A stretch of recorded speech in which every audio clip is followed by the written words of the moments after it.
Let's say you're a member of your organization's security operations team, and it's reported to you that a user downloaded and executed a file that they believe to be tax calculation software. But when the file was executed, it didn't do what they thought, and so they believe that file is malicious. How do you go about determining exactly what that file has done? Well, you need to perform malware analysis, which is the art of examining the file in a variety of different ways to determine exactly what actions it will or may perform on a device in order to help inform teams across your organization better defend against this malware, to detect it in the future, and to possibly get ideas for what other types of malware might do. So let's say that the file the user ran is called basic.exe. I got it right here.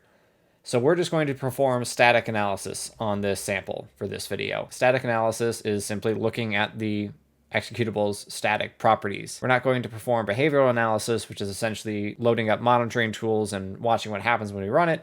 And we're not going to perform dynamic analysis yet, which would be a more controlled execution, watching various properties as we step through the file's execution. My favorite tool to start off with when it comes to static analysis is PE Studio, which will parse the file and give us a significant amount of data.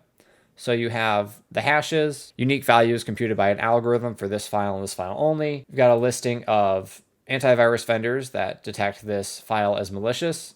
This is a very large number. I like to look through the list here and say, okay, this file is pretty clearly malicious. So which vendors didn't think it's malicious? And maybe I shouldn't use Malwarebytes or F-Secure. Every AV has its issues, but if one of them shows up on this short list more than a few times, you probably shouldn't use it.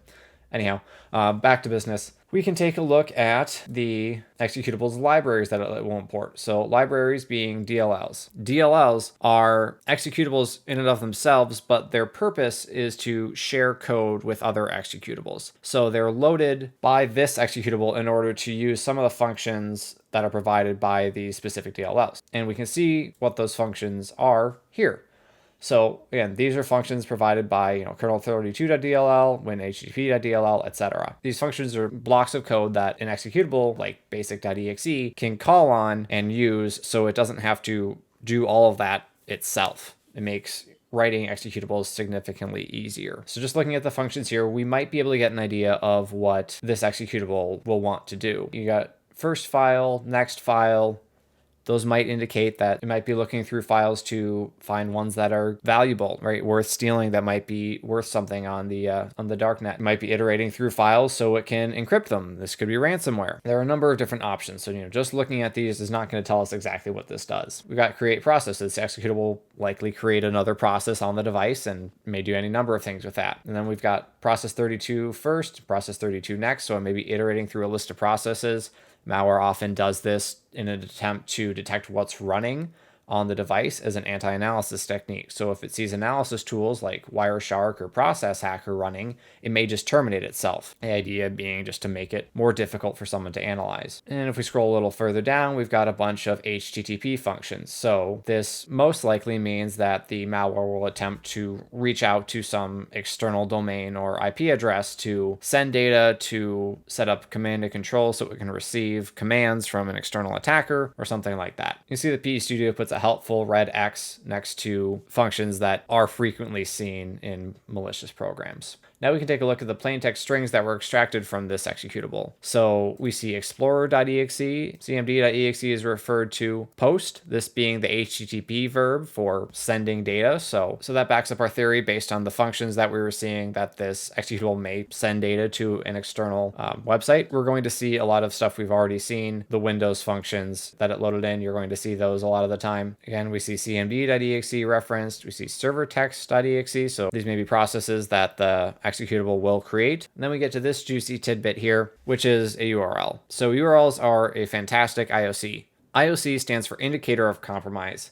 It's something that if you see it on your network, in your logs, there's a decent chance that one of your endpoints has been compromised in some way. So having seen this URL here and with everything we've seen so far, the when HTTP functions, the post verb, the iteration through the files, there's a fairly good chance that this malware will attempt to reach out to this URL to, again, send data or establish a command and control connection. So if you search network logs for this URL and see a certain device connecting to it, and maybe that's not even the same device that was initially reported to you, that's a pretty good indication that this executable was run on that device. Strings will also pick up a good bunch of junk. You can usually scroll past that. We'll see some other data based on all the names here of various operating systems and Windows editions. The malware may be looking to see what type of Windows it's being run on, and it may pass that information back to the attacker. And that's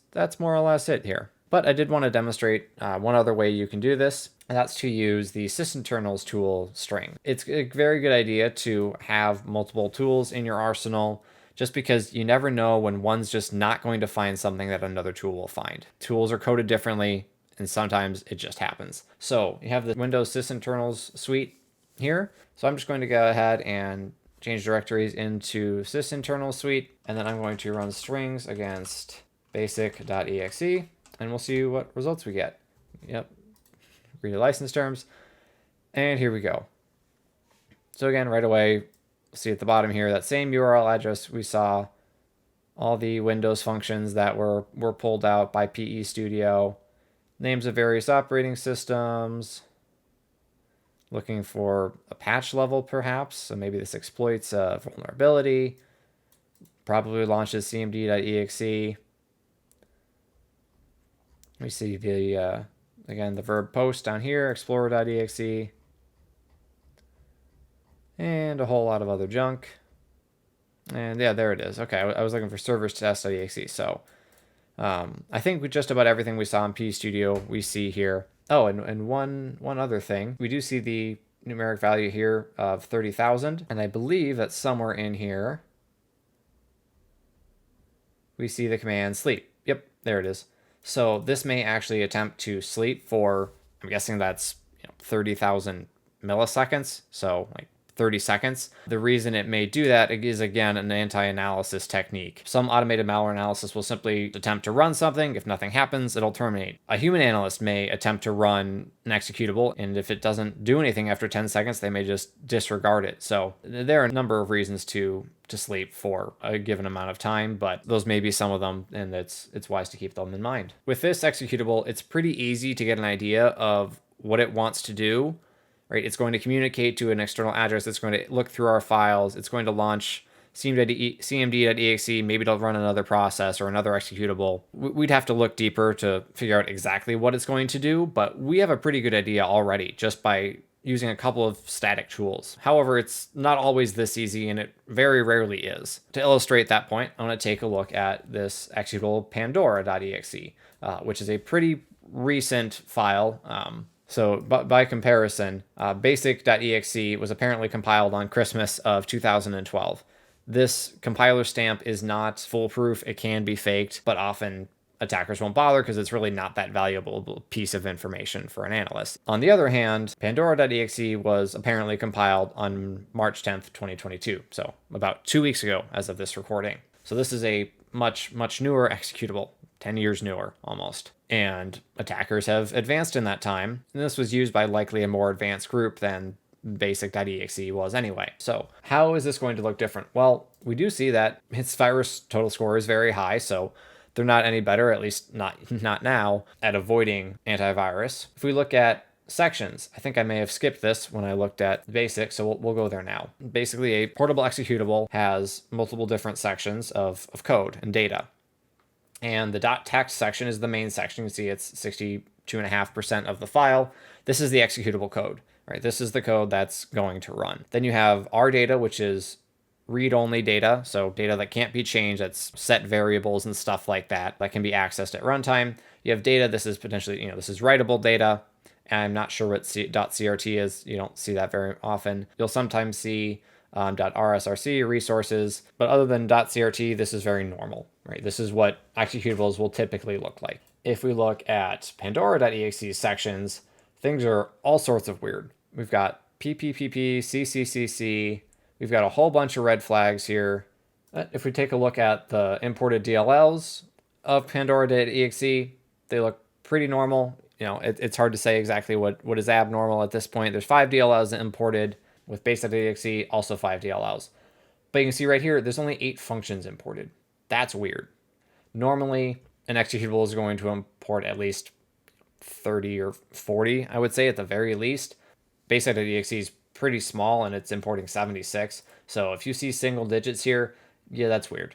That is very unusual. So something's wrong with this, right? We don't get a whole lot of good data here that's telling us what this might do. We see load library, which indicates it's going to load additional DLLs most likely, get proc address, which will probably get the address of a function within those DLLs, and then virtual protect, which changes permissions on memory, and so on. But there's really not a whole lot here. And if we take a look at strings, we do see, again, the names of the DLLs, the DOS mode message, and then there's mostly just junk. If we scroll through this, it's pretty much all just garbage strings that just, happenstance ASCII strings, aside from the alphabet there.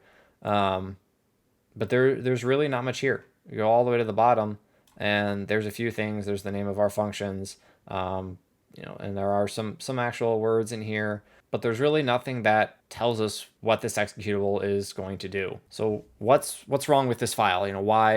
Why is it not giving us the data in the same way that the other one was? I'll take a look at this file in a later video to explain why it's not giving us the same valuable data that the other one did, but I think that'll wrap it up for this one. Thanks for watching, and let me know your thoughts.